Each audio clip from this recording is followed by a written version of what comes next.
So I'm here with Jesse V. Johnson, the writer and director of Boudica, Queen of War, along with some of my favorites. We got Hell Hath No Fury, Avengement, the Debt Collector movies. Over the past couple of years, you quickly become one of my favorite directors. Yesterday was my birthday, Happy so birthday. in preparing for this interview, I was like, sweet, I get to watch a Jesse V. Johnson joint for my birthday. This could not be better. So thank you for joining me today. Pleasure. Needless to say, I'm a fan. I guess what we'll start with is this story's awesome, and Thank you. it's not one I've heard of before. Why don't we see more of this? Because this is great. I could watch a new movie about this every year. Wonderful. I hate making films that are in the zeitgeist. I don't want to. If someone makes John Wick, the last thing I want to do is make a film about an assassin killing other assassins. If someone makes The Matrix, I don't want to make a film about a guy in a science fiction film where he can do martial arts. If someone makes, I want to go the opposite way to the rest of the crowd. I think it's very, very important to be subversive like that. Otherwise, the industry is going to die. And I've also liked directors who march to the beat of their own drum. It can be tough because you are making films sometimes that no one is ready for. And like with Avengement, when it came out, I got death threats, for what I'd done with Scott, because there wasn't martial arts that there should have been. And then within a year or two, it's become the most popular film that I made. And I get fan mail daily from that film to this day, which is crazy as it came out sort of, 4 years ago. So, there are pitfalls to doing things that are slightly different. The more important part of your question is where the idea for this came from. My mother, who was a single fiery redhead, who brought up her kids very protectively, took me to the statue when I was a little boy. It's pride of place by the English Houses of Parliament, right next to Big Ben. It's the most amazing statue. It's very, very moving. It appears to move as you walk around it. I used it at the end of the film as a way of punctuating the fact that this sacrifice that she made wasn't for waste. It wasn't for waste. 2,000 years later, we still have the statue right in the middle of the most important part of London. She represents everything about England. She's part of the national anthem. Rule Britannia is basically Boudica. She's on all of our coins. Everything she did and lost and then fought for wasn't for waste. It ended up being the reason that Nero lost control at the end. His confidence went, and he was replaced. This is powerful, powerful, powerful stuff. And I think it's the most, one of the most incredible stories and sort of mythology, annexed and joined with the English character in England and our nation that you can find. She was rediscovered in Victorian era in the 1900s to bolster the fact that a female leader, a queen, could be powerful for England because it was a bunch of sexist men at that point. And so you had Queen Victoria. And so they went through history and they found Boudica. And that's how her resurgence came. That's how the legend, because she's mentioned, what's interesting about her for a Celtic warrior, she's mentioned by the Romans by name. Both Tacitus and Cassius Dio, who were writing at the time, mentioned her and her story. So, we know whether there was some exaggeration or not. It's a truthful character that existed in history. The Celts didn't write, so they didn't have a form of writing as we know it today, with drawings and schoolwork. But so they didn't have a way of maintaining their own mythology through the Dark Ages. But we have been able to read about her, so we knew she existed, and they found that. And they used that as a way to propagate the mythology of Victoria, And so she's a part of English, the English culture, which is pretty wonderful. And the fact that no one's really made a good film yet was a challenge, And so I felt after meeting Olga, we had the bare bones necessary to make this, One of the things I love what you did with her in this is not only her character transformation, but her physical transformation. Because typically in movies like this, female warrior wears basically an iron bathing suit. And as Boudica kind of transforms throughout the movie, she just becomes more like dirty and like her teeth are broken out. She's got the dentures in.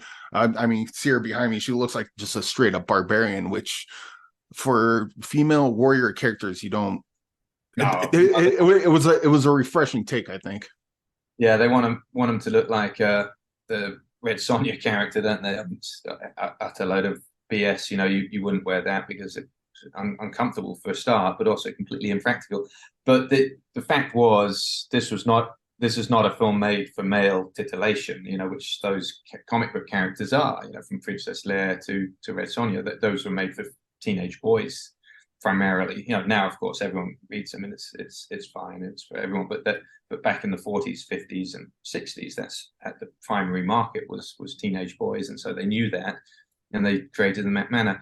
This film is not. This film is a noble letter of appreciation, and sort of it's my idea of a way of telling this story in the highest respectful terms imaginable. We shot the film very close to where Boudica may have galloped a horse 2,000 years ago. We were 20 miles from Colchester, which is the first city that she burned.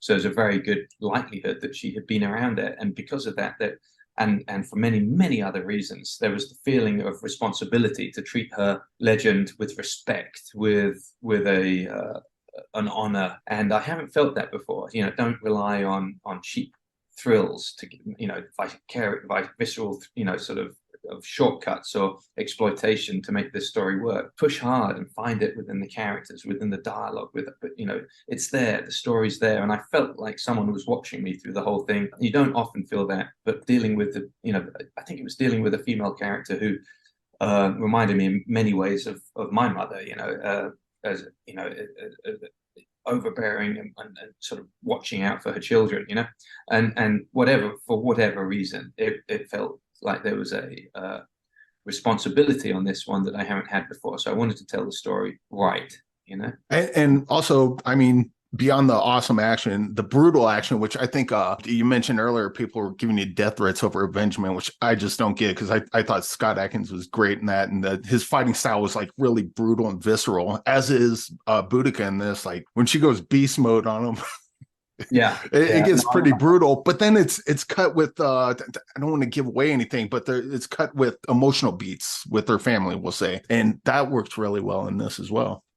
Yeah, no, it was important for me to show the transition from mother and queen and wife to warrior, bloodthirsty, fury-driven, rage-filled rebel queen, and I needed an actor who could do that, and finding Olga was certainly a part of that. But we shot in, as close to chronological order as possible. I knew that I didn't want her to go from queen to the next day being the warrior and the next day being the queen. It was impossible, the way her body is, the way her hair and everything was.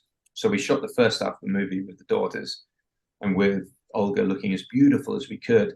I mean, and I don't know if you know much about Roman history, but they had nail varnish that was brought in from Africa. They had makeup for the eyes, and there was fashions involved with the hair that was changing on a 6-monthly basis. It was very, very similar to the sense of fashion and keeping up with the Joneses was very similar to how a Beverly Hills wife or any major city would feel in the 21st century.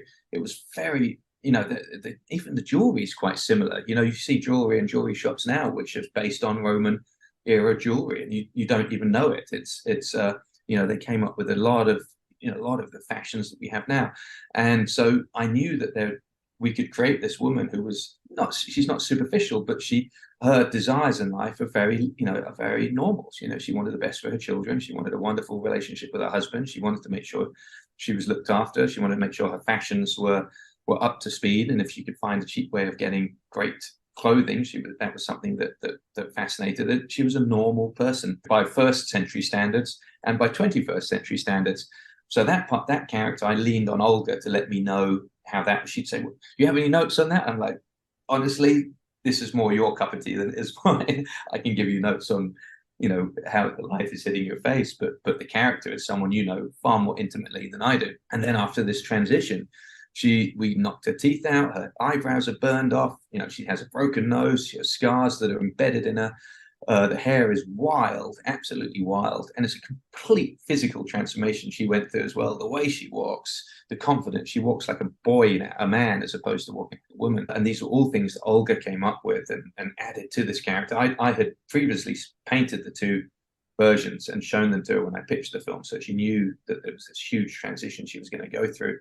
But it was really, really, quite complex and difficult to do.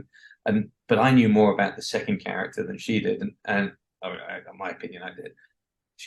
I could help her a little bit on that, and that's where I sort of, you know, became of a little more use as a director because I you know, know a little bit about desperate characters, and so we, you know, it was a wonderful sort of, that was what was, you know, sort of appealing to me about this movie, was this transformation that this woman goes through, you know. Beyond the character work, in my opinion anyway, I think you're one of the best action directors working today, and you have an extensive stunt background. I guess two parts. One, as director, how does your past working in stunts inform you as a director directing stunts? And also, what does that look like on the page? Like when you're writing the script, how granular do you get within the stunt scenes, or do you just say battle ensues and then figure it out with the stunt team? I'll do it very minimally. There's nothing I can find more boring than reading a overly described action sequence. Plus, you try and stick to 1 minute per page as well. So if you start describing all the sword fights and the moves and the martial arts or the guns that they're using, it takes up too much and it's boring. And it's not, you know, you do screen direction. And if there's key beats in there, you know, so and so takes so and so down, almost winning but loses, and you leave it fairly open ended, because what you don't want to do is force the choreographer or the second unit director or myself into having to come up with choreography that matches the script too heavily, because when you get to the location, there may be something wonderful that presents itself. You know what? We'll take them up that cliff and they'll be running down there and they can jump, you know, and suddenly now you've strayed from, you know, the script and it gets complicated. Everyone gets confused, and the special effects. If you keep it fairly basic and you do that first scout, you meet the actors, you get their notes, and you build that in the previews and in the description, and you go to the prop master and the makeup people and bring them into the fold at that point. It can, for me, it's just worked out logistically a lot smarter to keep it to the bare bones in the script. You still have to describe to a degree what's happening if people are getting hurt and who's winning and who proves themselves and whatever, but you don't go into great detail. That's filmmaking, you know, Dagenham, you know, it's like the guys that follow the storyboard exactly. It's just like, it's just of no interest to me in the slightest. You know, they call it the happy accidents. It's the, you know, it's making use of the organic nature of what we do.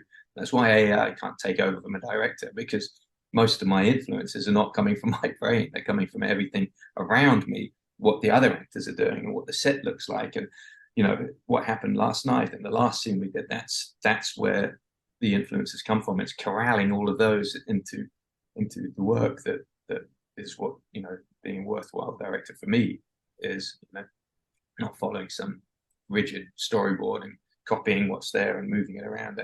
That's boring, and you know, it's no interest.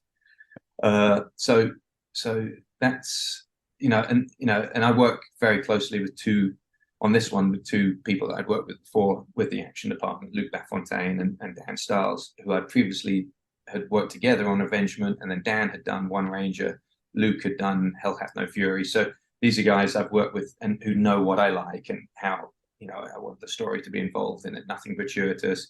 We talked about the fantasy factor, you know, 90% reality, 10% fantasy. Don't want to go too deep into the fantasy because, as you note, this is not a superwoman who can defy, you know, logic and physics and jump through the air, you know, in a Superman jump and chop some guy in half. This is not who this is. This is a person possessed of the same kind of energy that a person has when they have to turn a car over because it's, you know, it's got their children in it. You know, they suddenly find this intestinal fortitude that comes out of adrenaline from somewhere deep in their soul, and they're able to move a 2-ton car. This is what we wanted. It's just like grit and anger and you know, the fiber of revenge and hate. You know, not someone who's a super person, you know, who ends up looking beautiful without a hair out of place. This is not what happens to you when, you know, the more people she kills, the darker and more, you know, a more monstrous she becomes. It's almost as if she feeds off what, you know, her body is dying. The more she feeds off all of this violence that she's dishing out, you know. Needless to say, I love the movie. It comes out in theaters, on demand, and digital as we're recording this Friday, October 27th. Holy crap. A great movie. Congratulations. And again, I'm a huge fan of yours and look forward to everything you do. And thanks for taking the time to talk with me today.